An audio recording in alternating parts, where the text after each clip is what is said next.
এই ভাই ব্রাদার, সালামু আলাইকুম। কি অবস্থা সবার, কেমন আছেন? ভাই দেখেন, আমরা প্রবাসে কাজ করি, কতটা রিস্ক নিয়ে কাজ করতে হয়। এটা একটা বাথরুম, যাই হোক এটার উপরে একটা কল লাগাইতে হবে। যাক, বাংলাদেশে তো রেডিমেড লাগায়, এদেশেও অনেকখানে রেডিমেড লাগায়, বাট এটা হলো ঢালাই কইরা টাইলস দিয়া বানানো হয়েছে। তো বেসিংটারে এই কারণে হলো এতটা রিক্সে।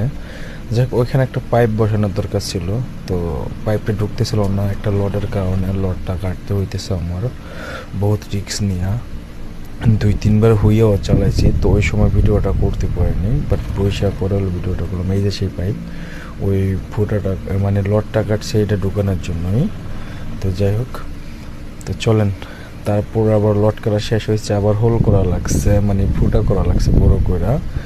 তো আবার বড়টা ধরেছিলাম হেলটি, সেটা দিয়ে আবার বড় ফুটা করা লাগছে। এর মাঝে যারা বাইরে থাকি, প্রবাসে থাকি, তাদের যে কতটুকু শান্তি কাজের, সেটা আল্লাহ বিনা ছাড়া কেউ জানে না।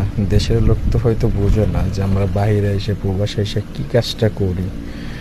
বাট যাই হোক, তারপর আলহামদুলিল্লাহ ভালোই আছি। আর যারা কাজ না জানে, তো তাদের কী অবস্থা। আর এই যে সেই পাইপ, ওই দেখেন, ওই যে পানি ওঠানোর জন্য।